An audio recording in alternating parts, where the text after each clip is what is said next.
يعرف الشخير بأنه صوت مزعج ينتج عن اهتزاز الأنسجة في الحلق أو الأنف أثناء النوم بسبب انسداد جزئي في المجاري التنفسية. وللشخير أسباب كثيرة، منها ضيق الأنف أو الجيوب الأنفية، أو الإصابة بلحميات، أو اللوزتين الكبيرتين التي تمنع تدفق الهواء بشكل طبيعي،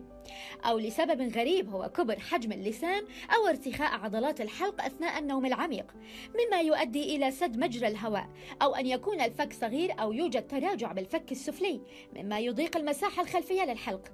أما عن أسباب الشخير المعتمدة على نوع أسلوب الحياة، فهي ممكن أن تكون بسبب السمنة وتراكم الدهون حول الرقبة يضغط على المجاري التنفسية، أو بسبب تناول الكحول أو الأدوية المهدئة، أو بسبب التدخين الذي يسبب التهابا في الأغشية المخاطية للأنف والحلق، أو بسبب النوم على الظهر مما يؤدي لسقوط اللسان إلى الخلف وإعاقة التنفس.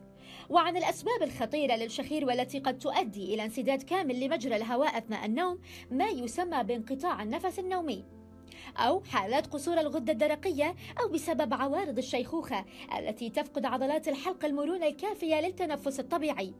وقد تدخل عوامل وراثية بالتسبب بالشخير، مثل شكل الفك أو الحنجرة التي تنتقل عبر الجينات، أو أن يتسبب التعب الشديد أو الإرهاق بحالة الشخير المؤقتة التي تزول مع زوال التعب.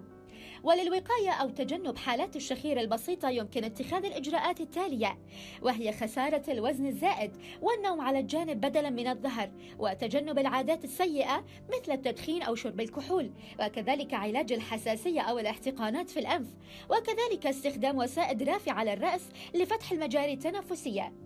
أما إن كان سبب الشخير هو حالة انقطاع النفس النومي، فيجب استشارة الخبير الخاص بعادات النوم أو الطبيب المختص لعلاج هذه الحالة، والتي تم اكتشاف الكثير من العلاجات التقنية لها حالياً.